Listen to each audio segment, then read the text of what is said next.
You're listening to Drug Positive, the risk reduction and benefit enhancement podcast, reducing shame and stigma to save lives and end the drug war.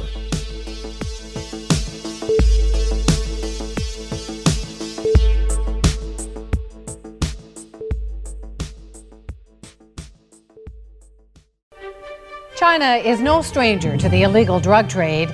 The opium wars in the mid-19th century literally tore the country apart. And it started with Chinese attempts to stop opium from being smuggled in by British traders. There's a long memory of what drugs have done to China and how foreign powers have helped bring down China. And so what we may be seeing is what I call the revenge of the opium wars, that drugs are being used to undermine foreign countries whose power threatens China. The fentanyl crisis has reached epidemic proportions in the U.S. and Canada. Every year, approximately 50,000 people overdose and die from fentanyl and its analogs. And because fentanyl is being surreptitiously added to other drugs, most of these people didn't even know they consumed it. They thought they were consuming heroin or cocaine, or, like Prince and Tom Petty, legitimate pharmaceutical tablets. 50,000 people a year. Make no mistake about it, it's all because of fentanyl. And the source of nearly all this fentanyl is China. Legitimate, above-ground Chinese chemical companies are manufacturing and exporting fentanyl, fentanyl analogs, and fentanyl precursors totally legally to countries all over the world, and particularly the U.S. and Mexico, where it ultimately ends up in the U.S. and Canadian drug supply. Single-handedly, these new synthetic opioids have killed 500,000 people over the last 10 years, leading many to speculate, is China intentionally flooding our streets with synthetic opioids as some sort of asymmetrical warfare? Are they getting back at us for the opium wars of the 19th century? Is fentanyl being used as a geopolitical weapon? There's reason to suspect this may be true. And today I interview investigative journalist Ben Westhoff, who just published a new book called Fentanyl Incorporated. In the book, he documents how, posing as a drug dealer, he actually got himself invited into some of these Chinese chemical factories. And he found that pretty much all they were making were fentanyl analogs and fentanyl precursors. Furthermore, he describes how the Chinese government actually gives tax breaks to chemical companies based on the types of drugs they manufacture and export. And these include many fentanyl analogs with no recognized medical use. I'll say that again. The Chinese government maintains a list of drugs that they provide big tax breaks to chemical companies for manufacturing and exporting. And this list includes many fentanyl analogs with no medically accepted use. Why would they do that? Why would they provide incentives for their chemical industry to manufacture and export synthetic opioids, even as 50,000 people a year here in North America are dying from them? On the surface, and given the current trade war going on, it certainly seems like it could be geopolitical. Perhaps they're trying to disrupt the Mexican heroin supply. After all, we know the CIA is deeply involved in the illicit drug trade, and that the Mexican cartels launder their profits through Western banks. Illicit drugs are big business, remember, second only to oil, and whoever controls the trade gets the profits. Geopolitics is always about controlling the flow of wealth, and this includes drugs as much as it does oil. So maybe China is hoping to hurt the cartels and direct the flow of drug money to them. I used to entertain this theory, especially because over the last few years, heroin is disappearing in many U.S. and Canadian cities. All there really is now is fentanyl and fentanyl analogs. You just can't find heroin anymore. But the problem with this theory, and this is confirmed in Ben's book, is that the Mexican cartels are themselves the primary buyers and sellers of Chinese fentanyl. As you'll hear in this interview, they started adding fentanyl to heroin as far back as the early 2000s. So fentanyl isn't killing Mexican cartel profits. Their profits are soaring right now because of fentanyl, which is much more powerful potent than heroin, and you don't need to grow huge fields of poppies to make it. Okay, maybe there are a bunch of new small-time players in the game, individuals like the carfentanyl dealer that Ben describes in his book, some regular guy in the Midwest who buys carfentanyl from China and resells it on the dark web. And there's probably a lot of these people doing it right now, and that's how I thought most of the fentanyl was getting in the country. But really, these individuals are small beans compared to the cartels who control the street opioid markets in most major cities in North America. So Chinese fentanyl doesn't seem to be undermining the cozy, profitable relationship between the cartels, U.S. intelligence agencies, Western banks, and the flow of profits. So maybe China's just trying to kill Americans. Maybe they want to destroy the fabric of our society. Listening to Donald Trump, you might think so. China is ripping us off. You know who's getting the oil? China. What China's doing to us is horrible. China. China. China. China. China. China. China. China. China. China. But I'm not so sure. I think really it's just about the money and the economics of prohibition, where more powerful versions of a banned drug, those that take up less space, always replace the less bulkier ones. This is why beer disappeared during alcohol prohibition, and pretty much all you could find was hard liquor. Chinese government bureaucrats also have to be as or more corrupt as those of any other country, and they're likely getting kickbacks from these fentanyl tax breaks. Money. It's always about the money. It really could just be that simple. China's been slow in banning fentanyl analogs and precursors because so many people are making money off them, and they're not being sold in China, causing a problem there. But it is interesting to me that heroin is still flowing plentifully in Europe. Those Afghan poppies being protected by the U.S. military are still supplying Europe with record amounts of heroin. It's only the Mexican poppy fields that have shriveled up and are being replaced by fentanyl. It's only really in North America and a few countries in Eastern Europe that have a fentanyl crisis. I wonder why fentanyl has yet to make it to Europe. Could it be the importance of the poppy fields, the intricate links between the CIA, Afghan drug lords, the Pakistani Inter-Service Intelligence Agency who oversees the processing of opium into heroin? Oh, the intrigue. And I'll tell you, I'm going to interview someone soon who might be able to help us figure all this out. His name is Douglas Valentine, and he's hands down the most knowledgeable historian on the CIA and its involvement in the international drug trade. I just read his most recent book, The CIA as Organized Crime, and I'm reading his earlier one now called The Strength of the Wolf, which is about how the CIA took over the DEA. Both books, highly recommended, but be careful. They're not easy reading. One of the hardest things to stomach, for me at least I think, is when you see the best of intentions turn into the worst of evils. Or is it that the worst evil tends to justify itself with the best of intentions? In any case, these are hard books, and that's an upcoming episode.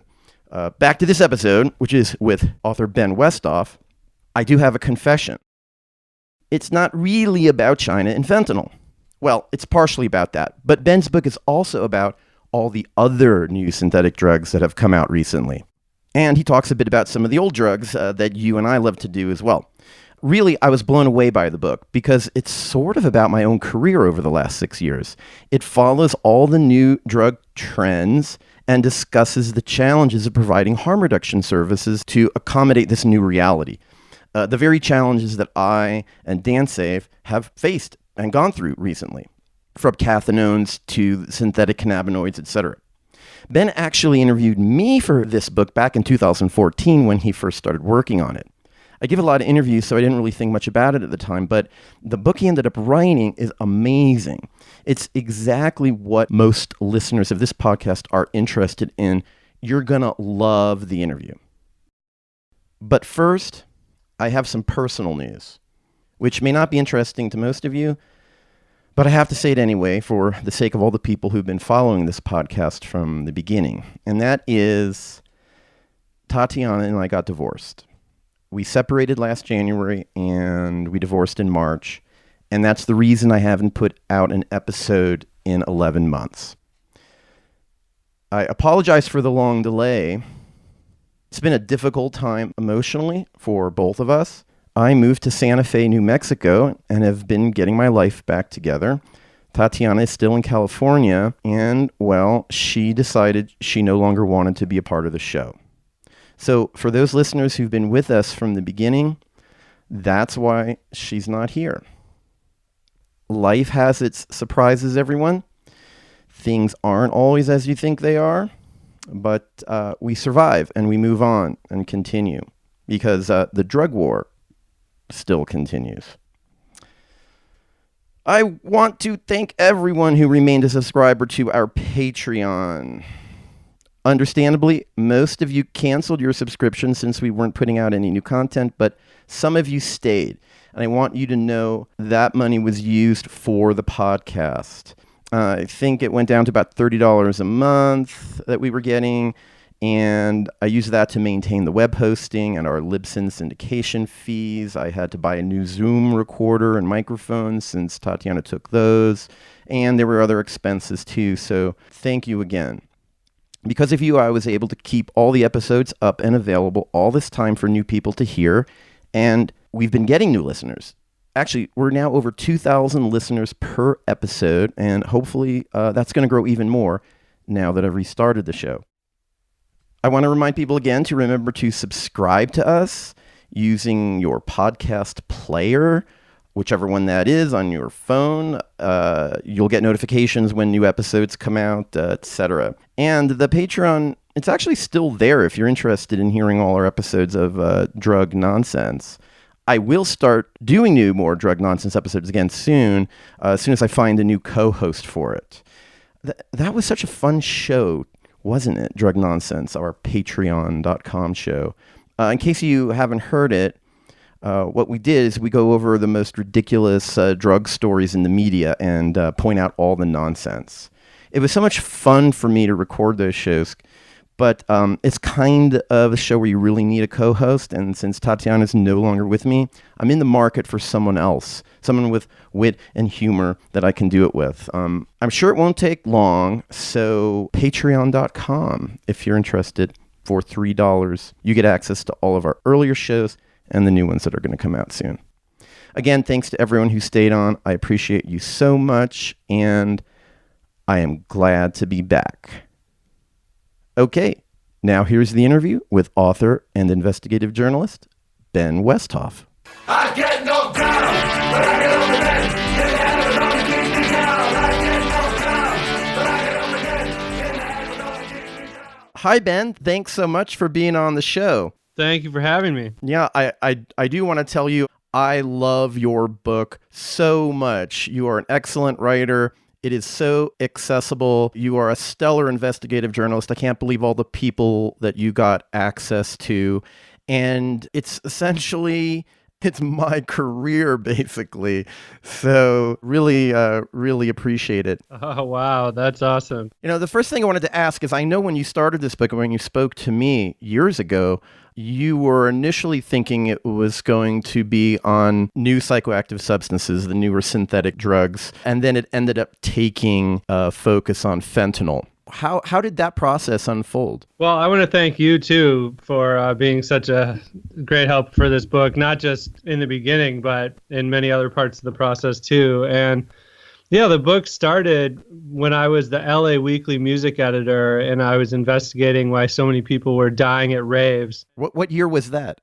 That was about like 2014, maybe and before that too. Like that's when I started researching it, because that's the storyline of my documentary. I started filming. Why are more people starting to die? Yeah, exactly. Because like the deaths were always attributed to ecstasy or Molly, and you know I knew.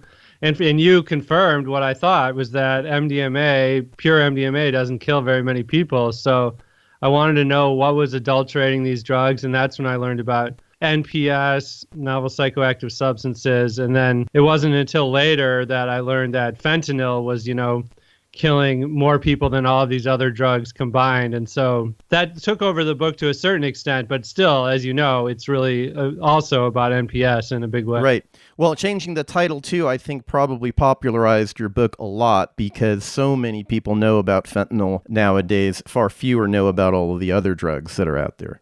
Right. And also, it's clear from a public health standpoint that fentanyl is a big problem, whereas with a lot of these other NPS, I mean, the synthetic cannabinoids, K2 and spice, those are clearly a big public health problem too. But when you get to some of these cathinones, there are plenty of these new drugs that are actually safer than ones that they maybe are replacing. So Right.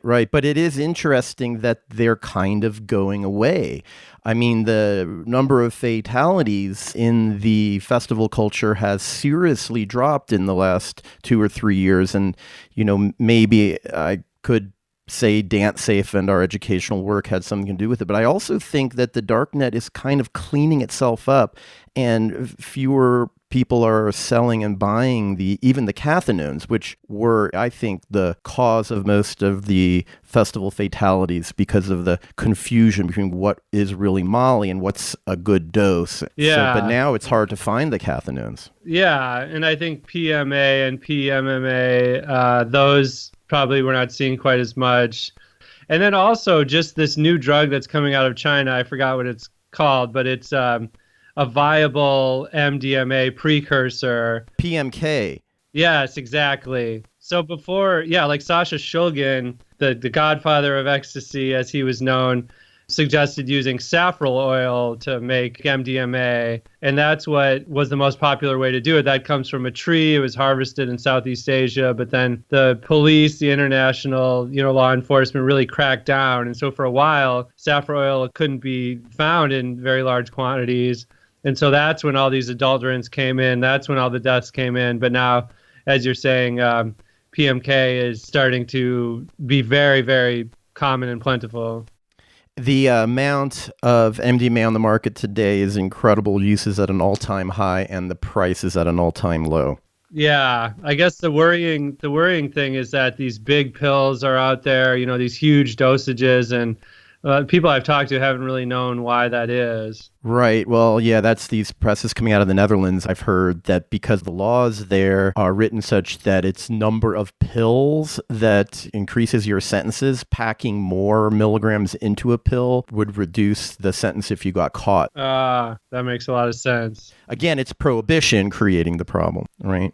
But before I start asking you questions, I just wanted you to know, just last week, we found a suspected PMA tablet tested across the board on the reagents as PMA, and we're sending it into ecstasydata.org now to see if it actually is. So, nobody really wants to take PMA. Yeah, and David Nichols, the famous psychedelic scientist, he really had strong words for this University of Virginia Commonwealth professor who did all these, I won't name him right now, but he's in my book, but he did all these studies about PMA and PMMA, and according to Nichols, he was kind of reckless with how he described these drugs in the chemical literature, and so he actually compared them to ecstasy, and he didn't really do nearly enough to sort of just put the warnings about how lethal these chemicals could be. Right. It's a total pet peeve of mine when law enforcement is quoted in an article, including the DEA, who really ought to know better, saying PMA, a stronger version of ecstasy. I'm like, no, do not put that out to people. That's so irresponsible. You're just encouraging people to take it. Yeah, absolutely. Anyway, so I want to get into Mexico and China and all this stuff. But first I wanted to ask, you open the book with Sasha Shulgin and MDMA. And I'm wondering if there's a reason you did that. I know you were a 90s raver and you don't have to out yourself, but did you open with MDMA because, it was the 90s rave drug that everyone loved? Not necessarily. I mean, I actually came in way, way at the end. And so I think the stuff I was getting even by like late 99 and early 2000s was already, I remember having reactions that were not what were advertised. But no, mostly because Sasha Shulgin is, the godfather, not really so much of ecstasy, but of, NPS. Mm-hmm. And it was his psychedelics and his scaffolding technique, which I described, like using the basic structure of a drug like mescaline and altering to make analogs and sampling the drugs himself. He was the forerunner for sort of psychonaut culture. And even for all these analog chemists that have come to make all these NPS sold on the dark web and stuff like that. And so he seemed like the kind of the godfather of this whole movement in a lot of ways. Right. Well, that does make sense.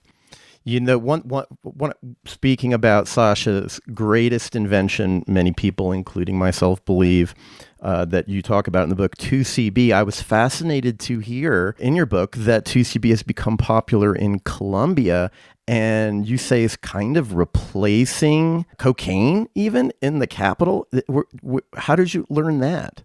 Well, I think among sort of like the rich, like the nightclub set, there's a great journalist, Toby Muse, who is writing a whole book about cocaine, and he spent a lot of time there. And I think, it's for people who want sort of a more psychedelic edge. Yeah, I've always said I thought that 2CB was the absolute best dance drug around. People talk about MDMA being a dance drug, and sir, I get it, but I always love communicating with people while I'm on MDMA. But 2CB, along with being psychedelic visually, has a mood elevation effect that many people will call an entactogenic effect, using Dave Nichols' term entactogen touching within for MDMA. 2CB has a little bit of a mild one of those two, but really puts you in a good mood. So I could totally see that like replacing cocaine as a club drug. I think it'd be a good replacement too. Nobody's died from 2CB, right? Yeah. Apparently, people are using these kind of like old school 70s era necklace with a little pocket for a tiny bit of 2CB and the old cocaine spoons and to sort of subtly take it and all that stuff. Well, that kind of surprises me because as someone who has tried snorting 2CB, it really burns. It is not a preferred method of ingesting 2CB. Oh, funny. But yeah, Anne Shulgin, I got to spend a lot of time with Anne Shulgin, which was awesome. And she said that 2CB was Sasha Shulgin's favorite drug that he invented, but that LSD was his favorite of all time. that makes a lot of sense. She also told me that she wrote all of TCAL while on MDMA, which kind of fairly blew my mind. Yeah, she told me in my interview with her, she took MDMA every week for 10 years. With no negative side effects. But, that's not gonna work for most people. Most people can't get away with taking MDMA that often. But she did. She was doing 250 milligrams, gigantic doses every week to write. And she tried to take it again recently, she said, but it sort of gave her, I forgot, a headache or an upset stomach or something. But she's not done, she said. She still plans to try it again. Oh, good. Good for her. Anyway, all right, let's get into this. So much of your book and what a lot of the media is focusing on now is China's production of fentanyl and fentanyl precursors. But I wanted to first talk about Mexico. I was fascinated that you go all the way back to the early 2000s. You interview a fentanyl dealer who you describe cutting fentanyl into heroin as early as the early 2000s. That was surprising to me. Yeah, I live in St. Louis here, and he is a recovering heroin user, and he got recruited in high school by this guy he knew who was a big heroin dealer, and he actually came out of like the Grateful Dead scene, and he did psychedelics, and he had friends who grew all this like amazing weed themselves, and so he was this guy Jack Sanders, he's from the suburbs.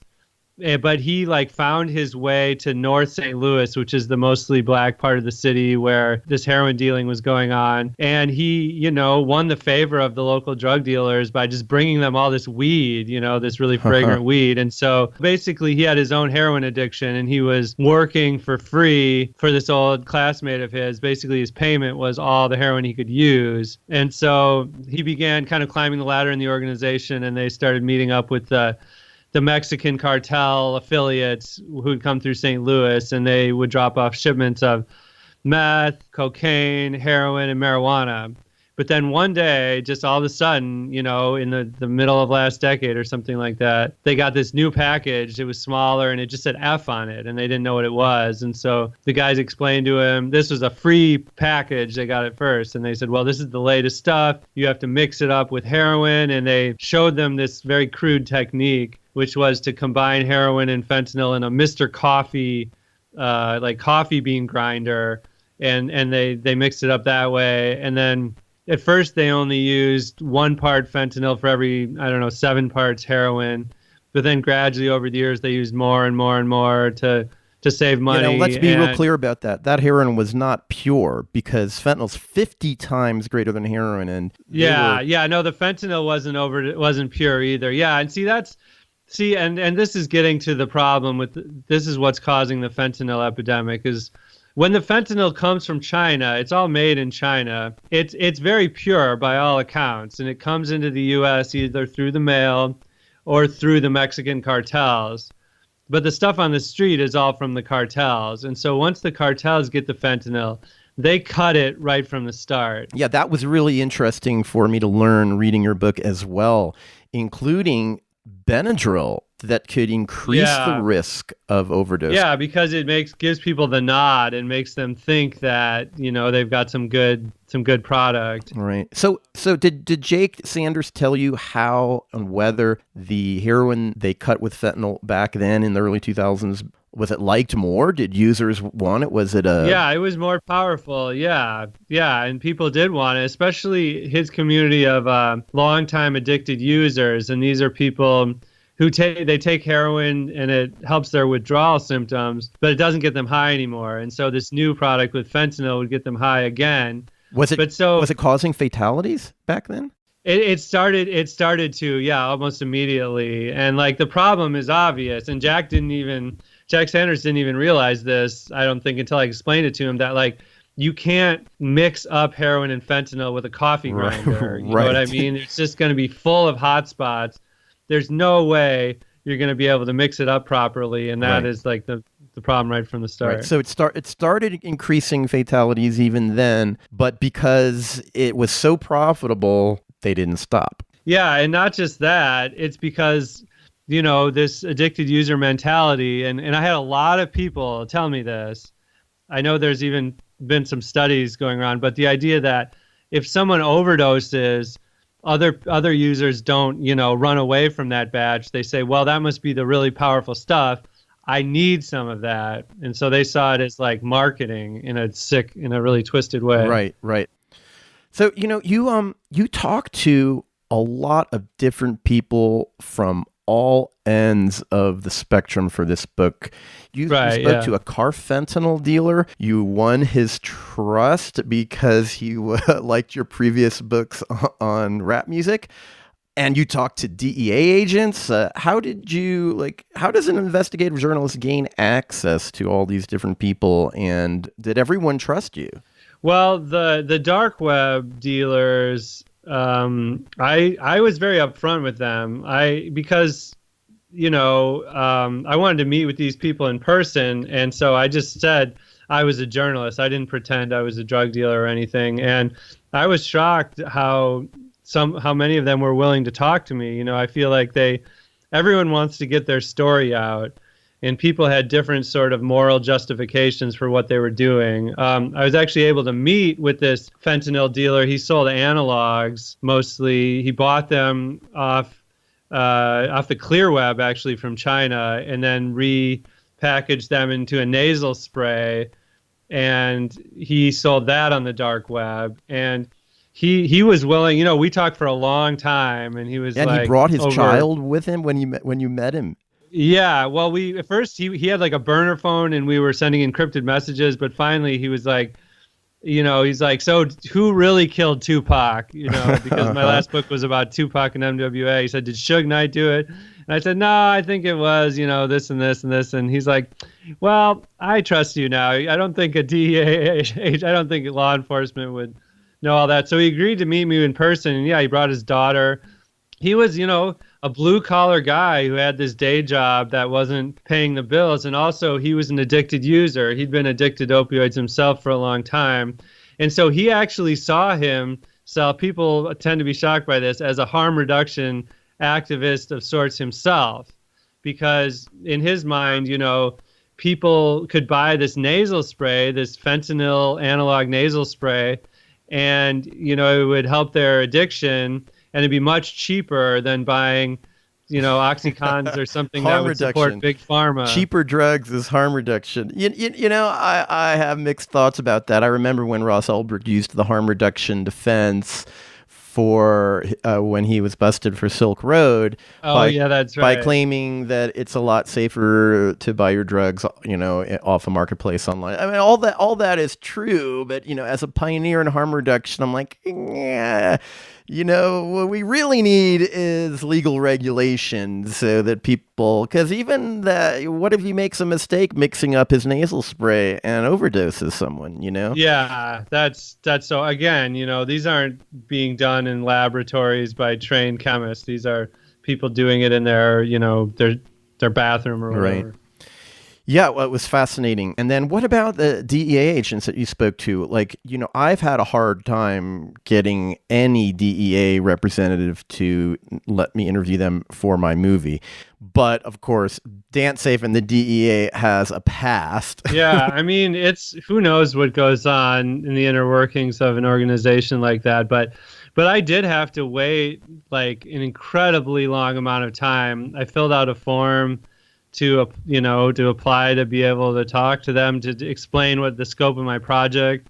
And then it was like a full year or more before they granted me permission. So I don't know. Right. No, I remember going through that same process and ultimately getting denied. And I remember thinking, God, this is like trying to interview a third world dictator. The things they wanted to know about me and what it was about, what the movie was about. And then in the end, they didn't want to be a part of it. Well, there's the local DEA agents were more willing to talk to me at first. So, I mean, it's not always one unified thing, too. But yeah, it's very difficult. Right. Okay, so China, segueing from Mexico to China. First question I have is, why can't the cartels make their own fentanyl or even their own precursors? Why are they needing to buy them from China? I just think that there's not a sophisticated chemical industry in Mexico the way there is in China. China has the biggest chemical and pharmaceutical industries in the world, and places like, the U.S. does too, obviously, in India. But in Mexico, they just don't have, like, all these trained chemists, like, with nothing to do with time on their hands. You know what I mean? Mm-hmm. So I'm sure there are plenty of people in Mexico who can do it, but they just don't have a full industry dedicated to it like they do in China. Right. And so you describe in your book, and this is what's so fascinating, I think, to mainstream America and why you're getting on NPR and everything else. These are legitimate above ground laboratories that are abiding by all the laws of China. And China was slow to ban fentanyl as analogs, and it has been slow in banning the precursors, but at the end of your book, published in the spring of this year, 2019, they were still producing and selling fentanyl analogs openly. Right. Yeah. I mean, I went to China. I made contact on Skype and started talking with a bunch of chemists who were selling fentanyl analogs and synthetic cannabinoids, and basically all this stuff. These type of companies operate within a window. So after something is banned, is scheduled in the U.S. or in Europe, other Western countries, but it's been popularized on the internet, on internet forums, and before China bans it, that's their window. So sometimes that window might be a year, sometimes less, but basically they make as much of these analogs or the cannabinoids or cathinones or whatever as they can. And then when China bans it, they really do stop selling it. These are not cartels. These are business people and chemists who want to make money, and they're just doing it in this sort of gray area way. Now, what percentage of their business do you think comes from fentanyl and these analogs? It was interesting to me that you were communicating with the owners of these companies or people very high up who were giving you lots and lots of time. It wasn't like it was a sales rep who's going to make some commission if they sell to you. It was the owner of the company. Did you ever suspect that maybe a large part of their business was in fentanyl analogs or precursors? Oh yeah, no, there's no doubt about it. This one company was called ChemSky, based in Shanghai, and on their website, you can see their website, and they advertise all these, APIs, pharmaceutical, Viagra, legitimate chemicals, things like that. But when I got to his apartment, he agreed to meet me in Shanghai. He took me up to his apartment on like the penthouse in this fancy gated community. He printed out their like actual products. So it was maybe 3 dozen, all NPS, everything from fentanyl analogs and cannabinoids to like, novel benzodiazepines and things like that. And so that's, and then when I went to the lab itself, which is way on the outskirts of Shanghai, that was the pretty terrifying part, was driving in this car down the freeway, not knowing where the hell I was going. It was gripping. It was like a suspense movie as I was reading it.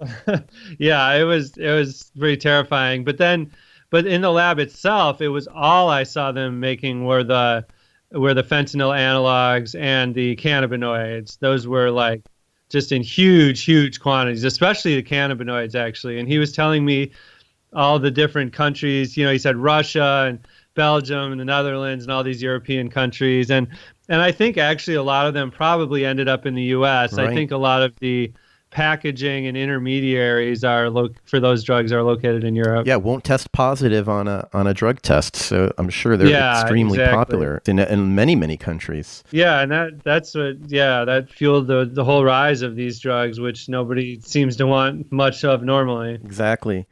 So then you're describing these companies as winning national awards in China and getting like state recognition. And then you also talk about the tax breaks that they're given that are attached to specific drugs, including the analogs.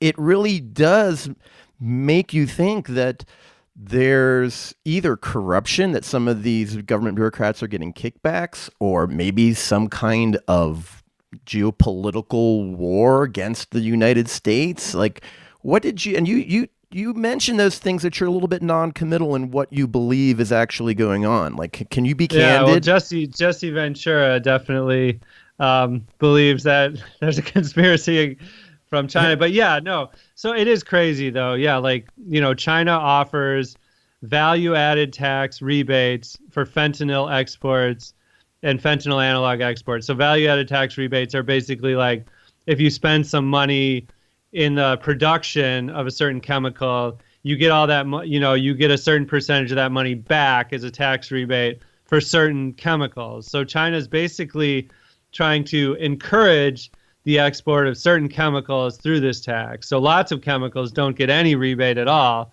but fentanyl in particular does. And now that there's no other way to interpret that than they are trying to hook the West on dangerous opioids, right? I mean, why else would they do that? They don't have a fentanyl problem in their own country, which is interesting. And I don't know why that is, because they do have a problem with meth and other drugs. And heroin, yeah. I think it's because the opioid crisis was born out of the overprescription of the opioid pills like OxyContin, and that is what led to heroin and fentanyl. But that's just a theory. But yeah, as far as like why China would be doing this, so obviously fentanyl is important hospital drug still. Sure. And so the U.S. doesn't import any legitimate hospital fentanyl from China, but other countries do. And so there are legitimate pharmaceutical companies in China making hospital fentanyl. So on that hand, on one hand, I can understand why they would have. But those companies are also those companies are not the ones that are selling them overseas in this sort of illicit way. You mentioned that in your book. Exactly.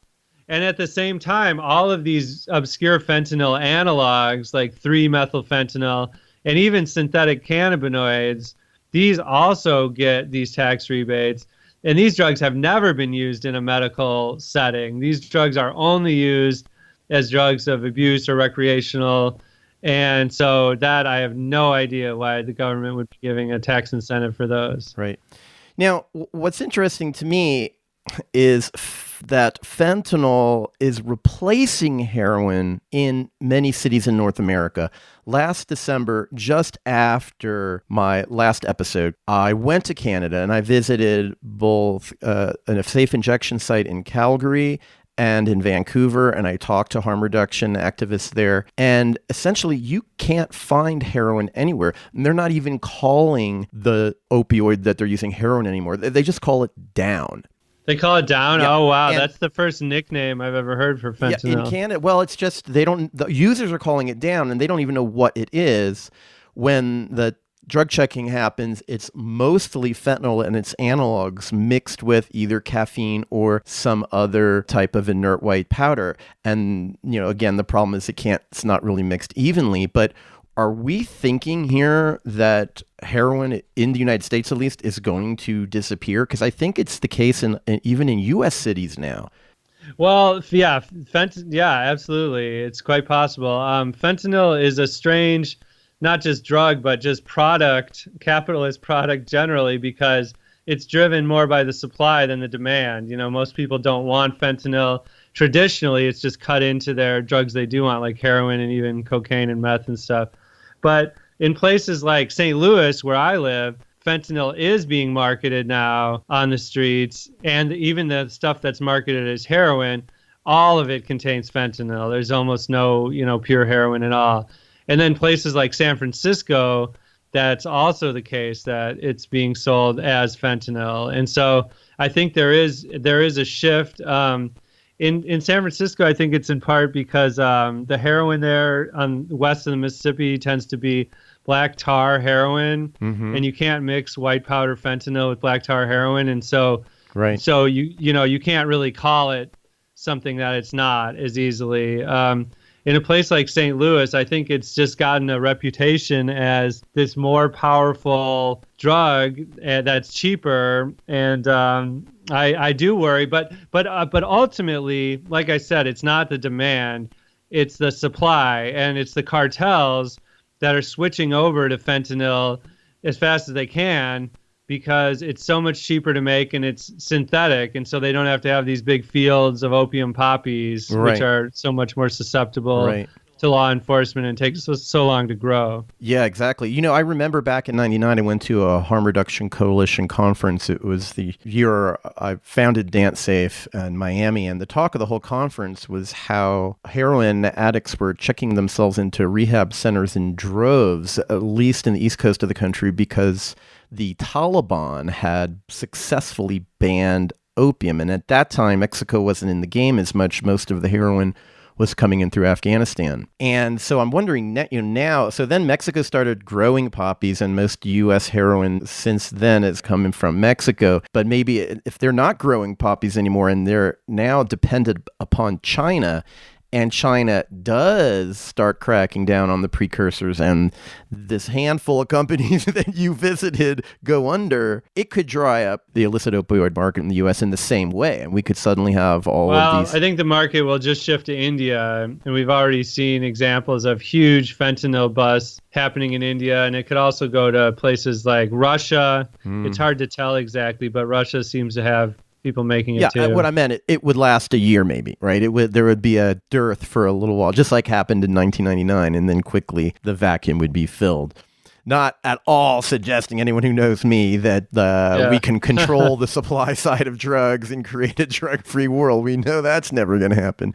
But yeah, exactly. But if all of this fentanyl, what would you say? 95% is coming from China now? I've heard, upwards of 90%. And the precursors are actually, as big a problem, if not a bigger problem, because those are not scheduled at all. There's 2 precursors that are scheduled, but there's more than a dozen others that aren't. And so the DEA in the U.S. actually just proposed scheduling another one, but China will not take any action, most likely, until the UN starts scheduling these other ones. And this process is so incredibly slow.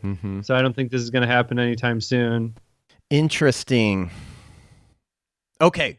So what did you learn? Like, I mean, obviously you learned a lot in writing this book, but, you know, has your position changed on anything? What is your takeaway that you would like to leave people with? I guess, you know, I never would have thought I'd be an advocate for decriminalizing hard drugs before I started this project. And I always thought of this idea that, like, you know, marijuana was one thing, and even some psychedelics, especially for medicinal use, I could always understand that. But the opioid epidemic and the fentanyl epidemic has sort of made me see everything through a different lens. And so it's not that we're you know, I don't think of it as sanctioning hard drug use anymore at all. I think of it as like, we've got this horrible problem and we need to use new approaches, and locking up people for small drug offenses is only making their lives worse. You know, they're not paying their debt to society. They're more likely to have recidivism.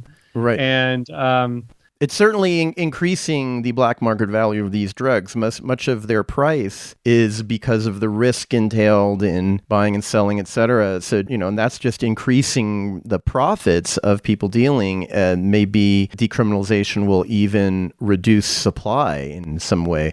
I'm not sure if that's happened in Portugal or where they have decriminalized for a while, but I certainly know fatalities and crime has gone way down. Yeah. Yeah, and I spent all this time in Spain with these great harm reduction organizations there where drugs are basically decriminalized. And, you know, they don't see fentanyl. They don't see the 25I drugs. You know, the way they explained it to me was like, people prefer traditional drugs. Right. And when they can get them, and they can use them safely, you're much less likely to have these societal problems. And I went to these supervised injection facilities there, and you know, they're just a success story on so many levels. You talk about crime is down. Right. There's not like syringes in public parks. You know, the HIV is down. Needle diseases people get from needles are down, and it just seems so obvious to me. Right. So that's you learned a lot about that. You also talk about everything. I really love the last 4 or 5 chapters too. The last section on the solutions, right? You interview people running supervised injection facilities. You even talk about heroin maintenance program for problematic opioid users and the successes. I really want to thank you for talking about that. I've been pushing that for a long time because I think it's not just decriminalization that we need. That's a great first step, and that could bring out drug checking and help purify drug markets. But we really, especially with opioids, we really need to get the bulk of daily opioid users out of the black market and into medical programs where they can get clean, pure heroin every day, the same amount, and live normal, healthy lives without having to commit crimes and spend all their money on drugs. Right. Yeah, that was very mind-blowing to me, the fact that it's not usually the drugs that kills people, you know, like it's the lifestyle associated with it, and the the criminal activity that is associated with it, and dirty needles and all this stuff. And there was that police chief in Bern, Switzerland, I believe, who said that these type of programs were the best thing he had to promote health and safety in his city. Have you read Maya Salavitz's book, The Unbroken Brain? I haven't. I've read a lot of her other stuff though. Oh, she's definitely on point. You should read this book. It's rare when a book blows my mind in so many places. Yours is one of them too. So much new information that I didn't know, but hers as well. And one of the things she says about daily heroin use is that if you take the same dose every day at the same time, you build up what's called a tolerance. And this is shown in animal studies and everything. If you take unknown variable doses at different times during the day, you build up what's called sensitivity to the drug.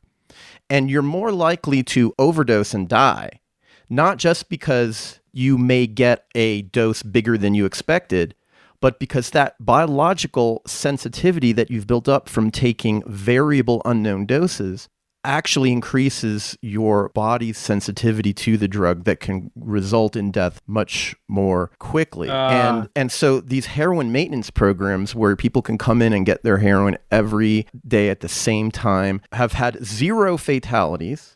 The participants build up a tolerance. They don't get high anymore. They don't have the euphoria or inebriation, as one might say. But whatever effect that the high-dose opioids are having on their anxiety, their stress, is still there. In other words, the heroin is still serving a medical impact that is improving their lives.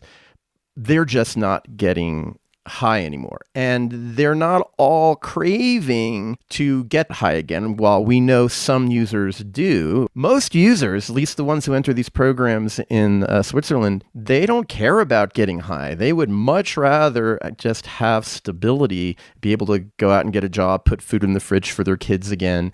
And it reduces the social negative impacts of societal heroin use almost entirely.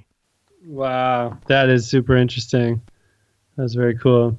Well, anyway, this has been great. Do you have any final words? Tell people where they can get your book. Oh, yeah. Well, if you just Google Fentanyl Inc. or else my name, Ben Westhoff, you should be able to find it. And any places you recommend besides Amazon for buying it?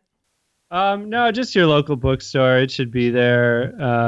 It's in pretty wide distribution. How are sales?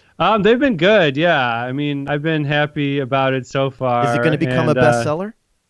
Well, I don't know about all that, but we'll see. It should we'll see be. How.